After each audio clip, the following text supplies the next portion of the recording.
Good morning, Centennial. Today is Friday, April 18th, and you're watching Titan TV. I'm Blake. And I'm Kayla.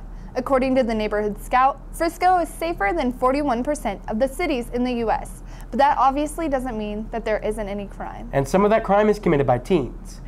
When kids get in trouble, they end up here, at the principal's office. Abby and I talked to Officer Jones and the detention supervisor at the Frisco Police Department to see what happens when teens get arrested.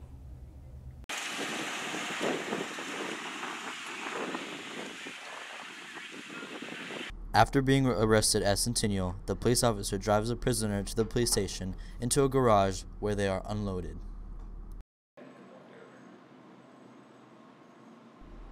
The prisoner waits in the holding cell before being processed. Detention supervisor Amy Smith walked us through the next steps of their arrest.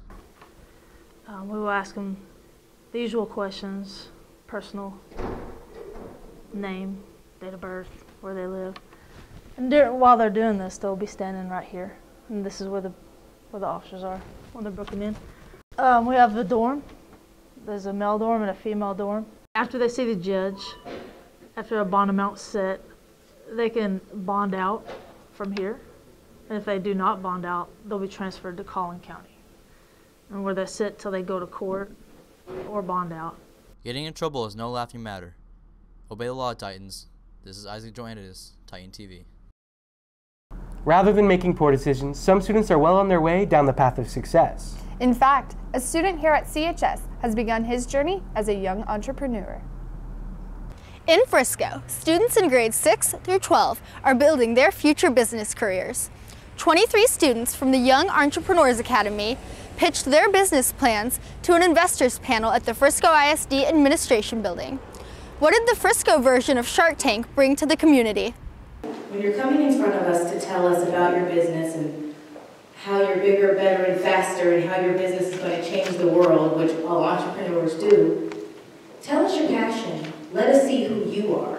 From cell phone apps to tennis racket overgrips, young entrepreneurs pitched their own business plans to a panel of investors. One of our very own Centennial students presented his business, Tech Wraps. Well, my company is Tech Wraps, and I make imprinted tennis racket grips for tennis players ages 10 and under. And for my company, I just want to teach young tennis players how to hold the tennis racket at an early age. I ended up getting an $800 investment for my company, which was the second most amount. The people who placed first were able to go on to the regional competition, which is in a week or two. And then if they win there, then they'll be able to go to nationals. Only time can tell where these students' businesses will go, but for now, their ideas continue to grow through the Young Entrepreneurs Academy. This is Abby O'Brien, Titan TV. There can really be a lot to a person that we don't necessarily know unless we sit down and talk to them. You see him every day. You drive by sometimes, maybe even wave. But who is the mysterious man in the golf cart? Mary has more. You've seen the golf cart, you've seen the man, but do you know the real Jimmy? My normal job at Centennial High School is in the morning I get the buses in, and in the evening I get the buses in. And then most of the time during the day I monitor the parking lot. This is my 9th year. I enjoy being around all of them. All the people, the students. He tells us what brought him here to Frisco.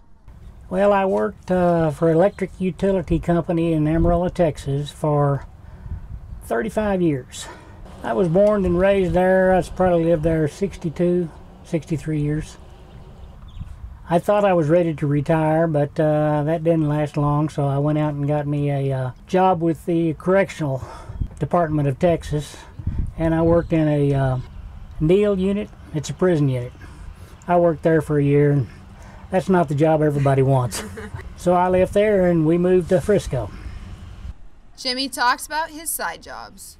Well, right now I drive for Napa on the weekends, sometimes during the week, but most of the time on the weekends. Well, yeah, there's several TV shows that I like to make, and we go to the show.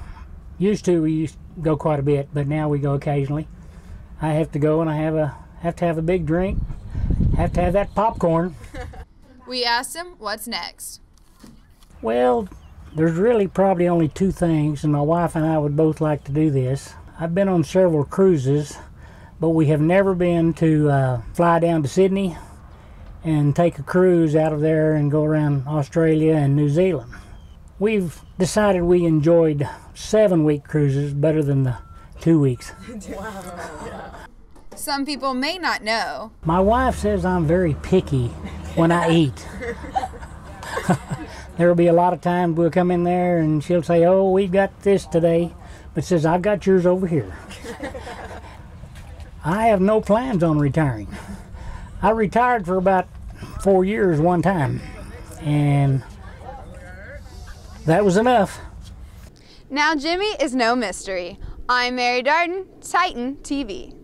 Now we know the behind the scenes of the Centennial parking lot. But do you know what goes on behind the scenes of a Pixar film? Brandon fills us in.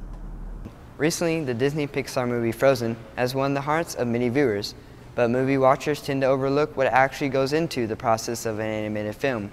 We dig deeper to find out what happens behind the scenes. The first major step in making an animated movie is coming up with a storyline. Writers come together with different ideas to decide what the story is going to be about. After this, the writers plan out the possible characters and settings in the story. The next step is storyboarding. Artists design the character models, settings, and layout of the overall story, and then they move on to the set designing and animation of the film. The final step in this process is rendering, which is by far the most tedious process. Rendering of the film takes months on end. This ties together with the entire making of the film. Films such as Toy Story, The Incredibles, and Ratatouille are all examples of big Pixar animated films. Years of planning and hard work go into making these films like this. There are many steps in the movie-making process. This is Brennan, Titan TV. Recently, Titan TV has been a popular trend on Twitter. Even some of you might be tweeting right now. Oh, gotcha. This segment is dedicated to show our appreciation. One of the most interesting things about Twitter is that it connects celebrities and their fans. Well, not everybody has a filter, but that's what this segment is about. We like to call it Titan TV Reads Mean Tweets. In the arms of the angel. I'd rather watch professional ping pong than Titan TV. Okay. Titan TV is a joke and always will be. I'll show you a joke. I'll show you a joke. Only like Titan TV because it takes time out of class. Titan TV have me like. Titan TV was just uncomfortable to watch, and I only saw half. So did you just turn it off? Every week, I think Titan TV has hit rock bottom, but they prove me wrong and find a way to make it worse. You know what? At least we're consistent. Titan TV is so tragic this year. I know, right?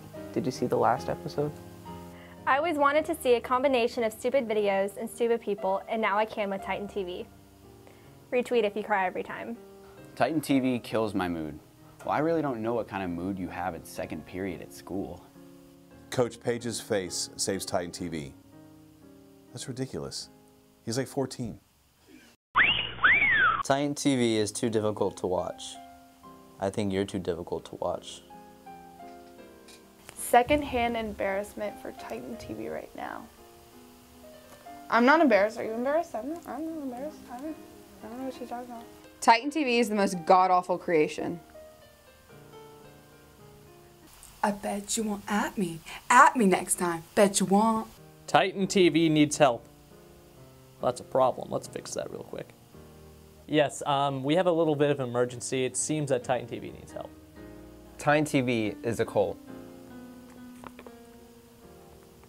Remember, Titans, if you have a mean tweet to send, make sure you add us. This is Kaylin Williams with Titan TV. No. Titans, drop by the Titan Spirit store to get your second annual fashion show tickets. Spanish Club. On Wednesday after school in room A206, there will be a meeting. Congratulations to all 4 of the CHS concert bands who received the coveted Sweepstakes Award at the concert and sight reading this week at Regional 24 UIL contest held at our school this week. The Centennial High School Festival Orchestra won the big trophy this weekend at the Alamo Showcase of Music in San Antonio. 3 trophies to be exact. Overall Outstanding, Outstanding in Class, and Superior Musical Performance trophies were won by the 49 performing 9th through 12th grade musicians. Don't forget to vote for Stuco officers today at TitanVoting.com.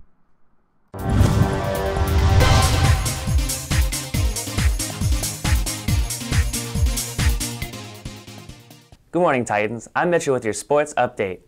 This week in baseball, our Titans walked all over Wakeland, defeating them 7-4. Our ladies had a good game, but struck out to the Colony in a close 8-6 contest.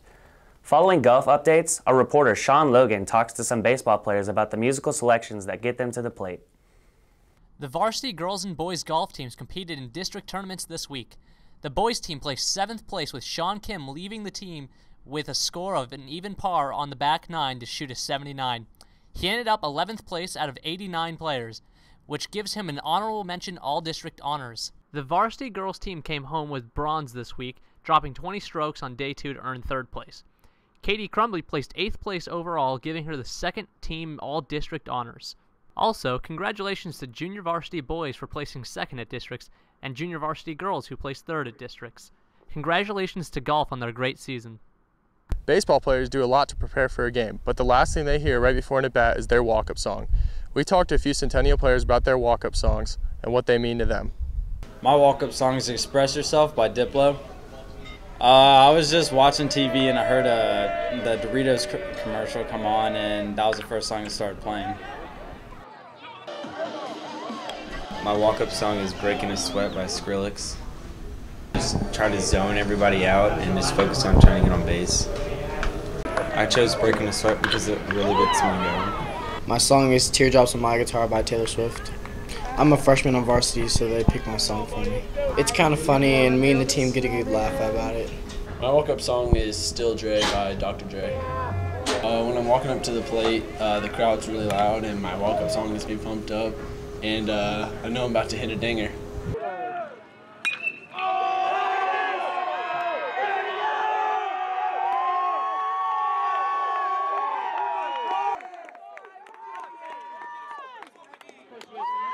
So next time you're at a baseball game, listen for those walk-up songs. They may mean more than you think. This is Sean Logan, Titan TV.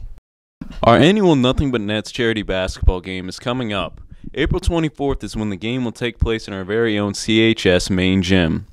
The game will start at 4:30 and include 2 10-minute halves with a brief halftime entertainment.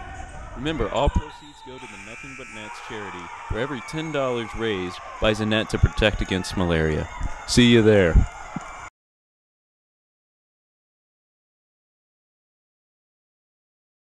Hey seniors, make sure to send your group photos to titantv@friscoisd.org. That's it for this week's edition of Titan TV. Thank you so much for watching.